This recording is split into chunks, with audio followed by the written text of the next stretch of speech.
This is Aldous Huxley, a man haunted by a vision of hell on earth. A searing social critic, Mr. Huxley, 27 years ago, wrote Brave New World, a novel that predicted that someday the entire world would live under a frightful dictatorship. Today, Mr. Huxley says that his fictional world of horror is probably just around the corner for all of us. We'll find out why in a moment. The Mike Wallace Interview, presented by the American Broadcasting Company in association with the Fund for the Republic, brings you a special television series discussing the problems of survival and freedom in America. Good evening. I'm Mike Wallace.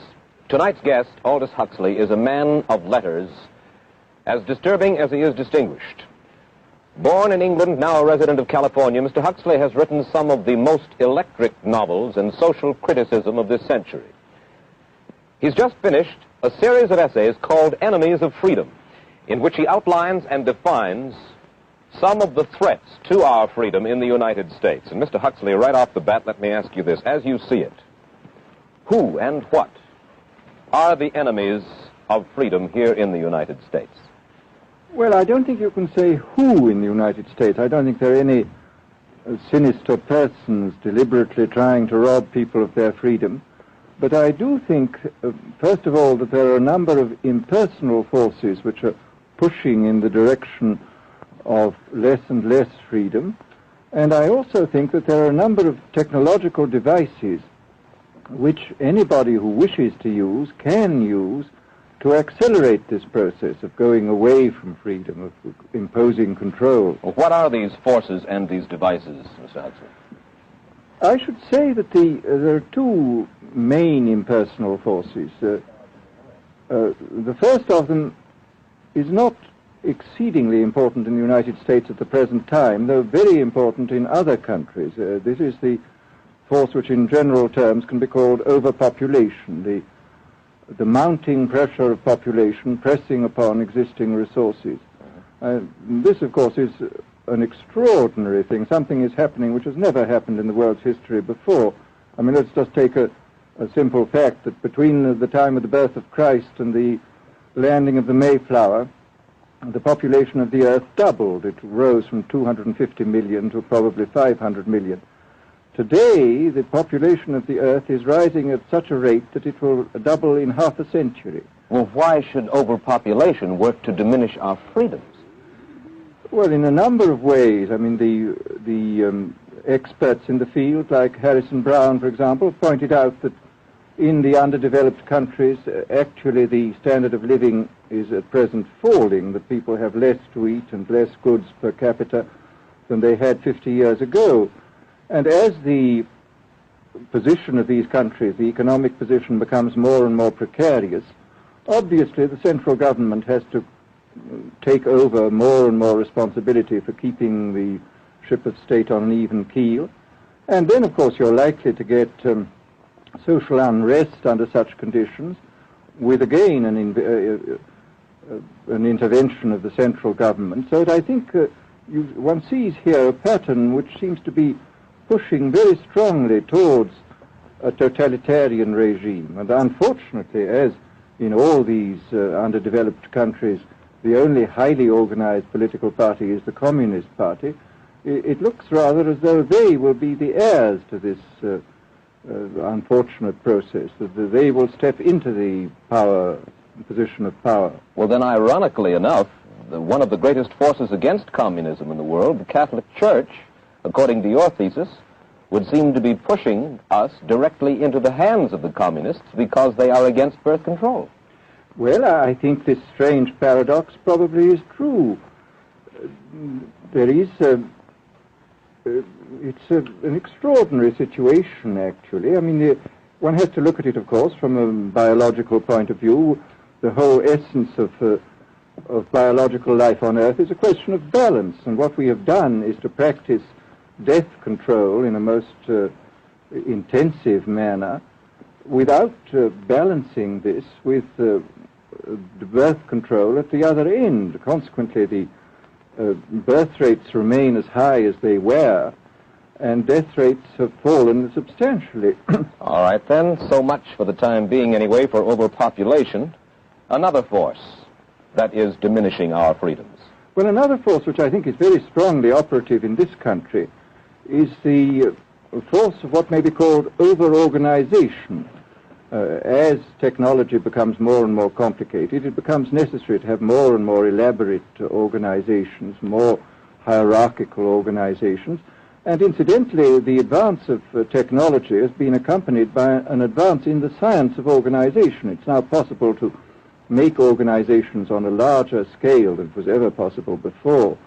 And so that you have more and more people living their lives out as subordinates in these hierarchical systems controlled by bureaucracies, either the bureaucracies of big business or the bureaucracies of big government. Now, the devices that you were talking about, are there specific devices or methods of communication which diminish our freedoms in addition to overpopulation and over-organization? Well, there are certainly devices which can be used in this way. I mean, let us take, after all, a piece of very recent and very painful history is the propaganda used by Hitler, which was incredibly effective. I mean, what were Hitler's methods? Hitler used terror on the one kind, brute force on the one hand, but he also used a very efficient form of propaganda, which he was using every modern device at that time. He didn't have TV, but he had the radio, which he used to the fullest extent, and was able to impose his will on an immense mass of people. I mean, the Germans were a highly educated people. Well, we're aware of all this, but how do you equate Hitler's use of propaganda with the way that propaganda, if you will, is used, let us say, here in the United States? Are you suggesting that there is a parallel? Needless to say, it's not being used in this way now, but the point is, it seems to me, that there are methods at present available, methods superior in some respects to Hitler's method, which could be used in a bad situation. I mean, what I feel very strongly is that we mustn't be caught by surprise by our own advancing technology. This has happened again and again in history. Technology has advanced, and this changes social conditions, and suddenly people have found themselves in a situation which they didn't foresee and doing all sorts of things they didn't really want to do. Well, now, what do you mean? Do you mean that we develop our television, but we don't know how to use it correctly? Is that the point that you're making? Well, at present, the television, I think, is being used quite harmlessly. It's being used, I think, I would feel it's being used too much to distract everybody all the time. But, I mean, imagine, which must be the situation in all communist countries, where the television, where it exists, is always saying the same thing the whole time, is always driving along. It's not creating a wide front of distraction, it's creating a one-pointed drumming in of a single idea all the time. It's obviously an immensely powerful instrument. So you're talking about the potential misuse of the instrument. Exactly. We have, after all technology is in itself morally neutral. These are just powers which can either be used well or ill. It's the same thing with atomic energy. We can either use it to blow ourselves up, or we can use it as a substitute for the coal and the oil, which are running out. You've even written about the use of drugs in this light. Well, now, this is a very interesting subject. I mean, in this book that you mentioned, this book of mine, Brave New World, I postulated a substance called soma, which was a very versatile drug. It would make people feel happy in small doses. It would make them see visions in medium doses, and it would send them to sleep in large doses. Well, I don't think such a drug exists now, nor do I think it will ever exist, but we do have drugs which will do some of these things, and I think it's quite on the cards that we may have drugs which will profoundly change our mental states without doing us any harm. I mean, this is the pharmacological revolution which has taken place, that we have now powerful mind-changing drugs which, physiologically speaking, are almost costless. I mean, they are not like opium or like cocaine, which do change the state of mind, but leave terrible results physiologically and morally. Mr. Huxley, in your new essays, you state that these various enemies of freedom, are pushing us toward a real-life, brave new world, and you say that it's awaiting us just around the corner. First of all, can you detail for us what life in this brave new world which you fear so much, or what life might be like? Well, to start with, I think this kind of the dictatorship of the future, I think will be very unlike the dictatorships which we've been familiar with in the immediate past.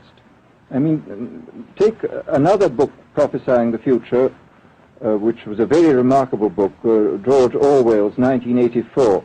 Well, this book was written at the height of the Stalinist regime and just after the Hitler regime. And there he foresaw a dictatorship using entirely the methods of terror, the methods of physical violence. Now, I think what is going to happen in the future is the dictators will find, as the old saying goes, that you can do everything with bayonets except sit on them. That if you want to preserve your power indefinitely, you have to get the consent of the ruled. And this they will do partly by drugs, as I foresaw in Brave New World, partly by these new techniques of propaganda.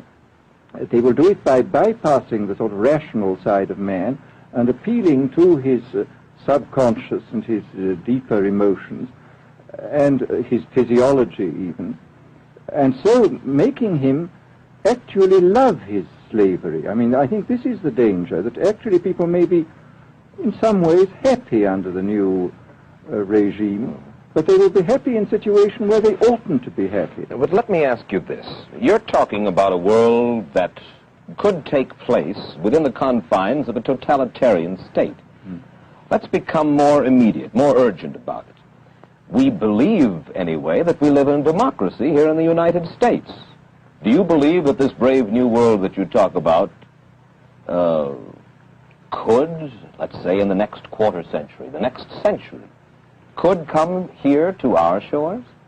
I think it could. I mean, that's why I feel it's so extremely important here and now to start thinking about these problems, not to let ourselves be taken by surprise by the new advances in technology. I mean, for example, in regard to the use of the drugs, we know there's enough evidence now for us to be able, on the basis of this evidence and using a certain amount of creative imagination, to foresee the kind of uses which could be made by people of bad will with these things, and to attempt to forestall this. And in the same way, I think with these other methods of propaganda, we can foresee and we can do a good deal to forestall. I mean, after all, the price of freedom is eternal vigilance. You write in Enemies of Freedom, you write specifically about the United States. You say this, writing about American political campaigns. You say, all that is needed is money and a candidate who can be coached to look sincere. Political principles and plans for specific action have come to lose most of their importance. The personality of the candidate, the way he is projected by the advertising experts, are the things that really matter.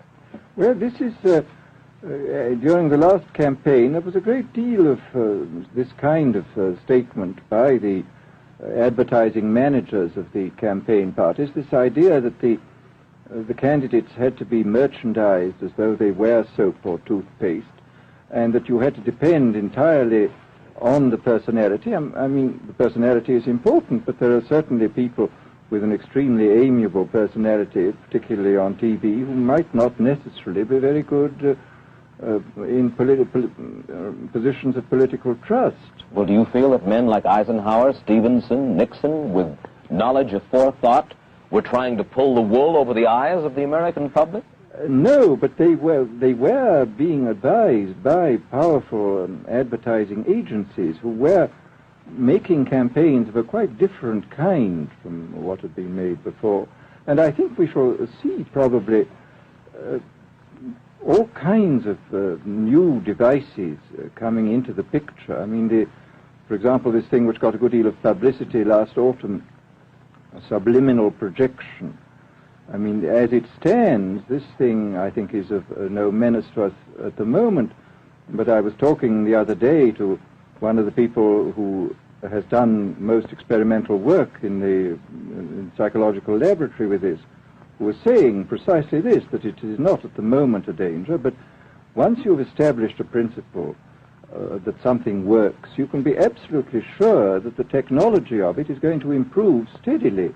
And I mean, his view of the subject was that, well, maybe they will use it to some extent in the 1960 campaign, but they will probably use it a good deal and much more effectively in the 1964 campaign, because this is the kind of rate at which technology advances. And we'll be persuaded to vote for a candidate that we do not know that we are being persuaded to vote for. Exactly. I mean, this is the rather alarming feature, that you're being persuaded below the level of choice and reason. In regard to advertising, which you mentioned just a little ago, in your writing, particularly in Enemies of Freedom, you attack Madison Avenue, which controls most of our television and radio advertising, newspaper advertising, and so forth. Why do you consistently attack the advertising agency? Well, no, I think that advertisement plays a very necessary role, but the danger, it seems to me, in a democracy is this. I mean, what does a democracy depend on? A democracy depends on the individual voter making an intelligent and rational choice for what he regards as his enlightened self-interest in any given circumstance. But what these people are doing, I mean, what both for their particular purposes, for selling goods, and the dictatorial propagandists are doing, is to try to bypass the rational side of man and to appeal directly to these unconscious forces below the surface, so that you are, in a way, making nonsense of the whole democratic procedure, which is based on conscious choice on rational grounds. Of course, well, maybe you have just answered this next question, because in your essay you write about television commercials, not just political commercials, but television commercials as such, and how, as you put it, today's children walk around singing beer commercials and toothpaste commercials, and then you link this phenomenon in some way with the dangers of a dictatorship. Now, could you spell out the connection, or how do you feel that you have done so sufficiently? Well, I mean, here, this whole question of children, I think, is a terribly important one, because the children are quite clearly much more suggestible than the average grown-up. And again, suppose that that for one reason or another all the propaganda was in the hands of one or very few agencies, you would have an extraordinarily powerful force playing on these children, who after all are going to grow up and be adults quite soon. I do think that this is not an immediate threat, but it remains a possible threat. And you said something to the effect in your essay that the children of Europe used to be called cannon fodder, and here in the United States they are television and radio fodder.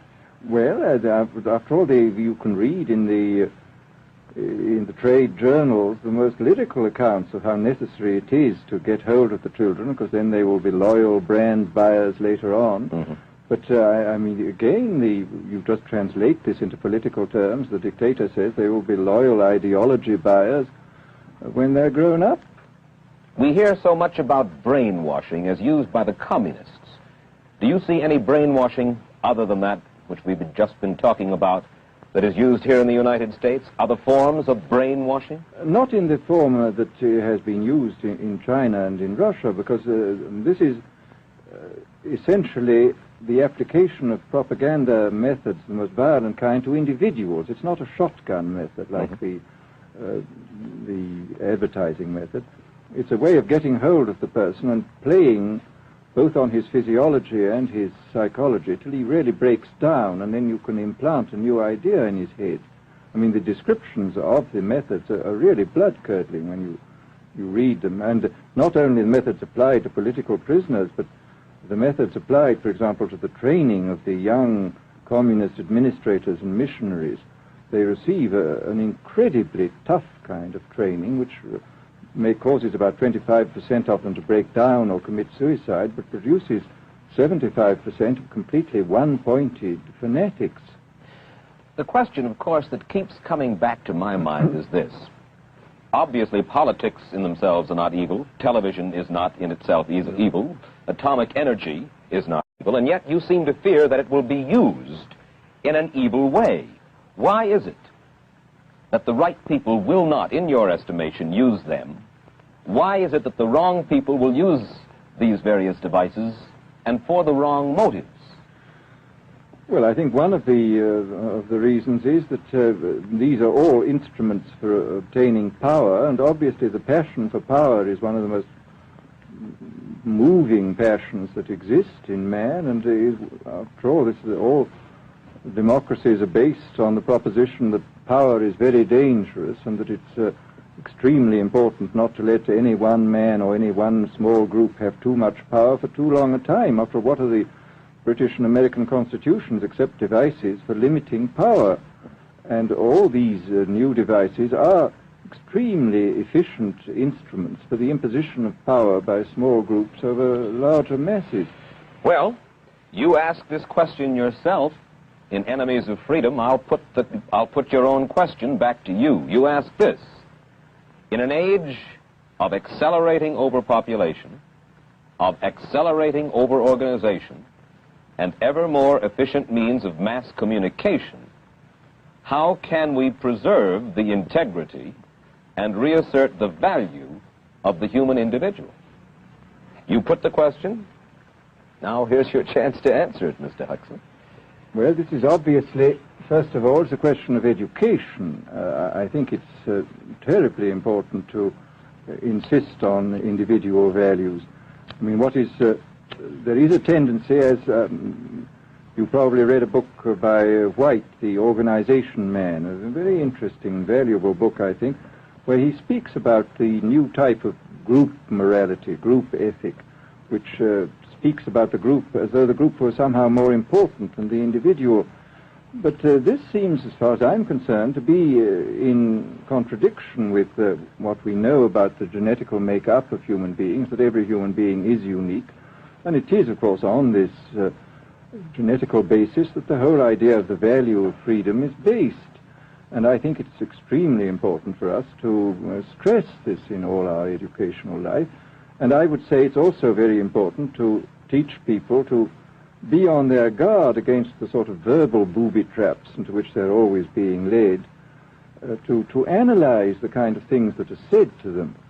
Well, I think there is this whole educational side, and I think there are many more things that one could do to strengthen people and to make them more aware of what was being done. You're a prophet of decentralization. Well, yes, if this is feasible. It's one of the tragedies, it seems to me. I mean, many people have been talking about the importance of decentralization in order to give back to the voter a sense of direct power. I mean, the voter in an enormous electorate feels quite impotent, and his vote seems to count for nothing. This is not true where the electorate is small and where he is dealing with a group which he can manage and understand. And if one can, as Jefferson, after all, suggested, break up the units into smaller and smaller units and so get a real self-governing democracy. Well, that was all very well in Jefferson's day, but how can we revamp our economic system and decentralize and at the same time meet militarily and economically the tough challenge of a country like Soviet Russia?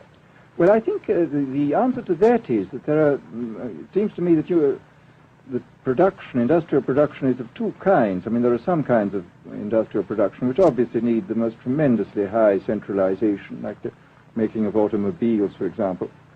But there are many other kinds where you could decentralize quite easily and probably quite economically, and that you would then have this kind of decentralized life. After all, you begin to see it now if you travel through the South, this decentralized textile industry which is springing up there. Mr. Huxley, let me ask you this, quite seriously. Is freedom necessary? As far as I'm concerned, it is, yes. Why? Is it necessary for a productive society? Yes, I should say it is. I mean, a genuinely productive society. I mean, I think you could produce plenty of goods without much freedom, but I think the whole sort of creative life of man is ultimately impossible without a considerable measure of individual freedom, that initiative, creation, all these things which we value, and I think value properly, are impossible without a large measure of freedom. Well, Mr. Huxley, take a look again at the country which is in the stance of our opponent anyway it would seem to be there, Soviet Russia. It is strong and getting stronger economically, militarily.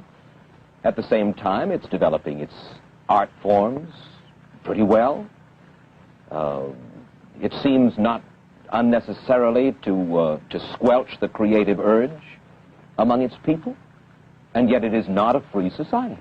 It's not a free society, but here is something very interesting, that those members of the society, like the scientists who are doing the creative work, are given far more freedom than anybody else. I mean, it's a privileged aristocratic society in which, provided that they don't poke their noses into political affairs, these people are given a great deal of prestige, a considerable amount of freedom, and a lot of money.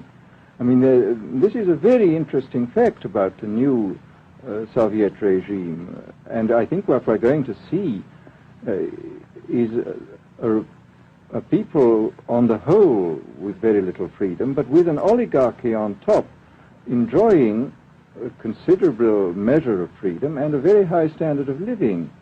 And the people down below, the epsilons down below, enjoying very little. And you think that that kind of situation can long endure? I think it can certainly endure much longer than a situation in which everybody is kept down. Because, I mean, they can certainly get their technological and scientific results on such a basis. Well, the next time that I talk to you then, perhaps we should investigate further the possibility of the establishment of that kind of a society, where the drones work for the queen bees up above. Well, but yes, but I must say I still believe in democracy. If we can make the best of the creative activities of the people on top, plus those of the people on the bottom, so much the better. Mr. Huxley, I surely thank you for spending this half hour with us, and I wish you Godspeed, sir. Thank you. Aldous Huxley finds himself these days in a peculiar and disturbing position. A quarter of a century after prophesying an authoritarian state in which people were reduced to ciphers, he can point at Soviet Russia and say, "I told you so." The crucial question, as he sees it now, is whether the so-called free world is shortly going to give Mr. Huxley the further dubious satisfaction of saying the same thing about us. Stay tuned for a preview of next week's interview. Till then, Mike Wallace, good night.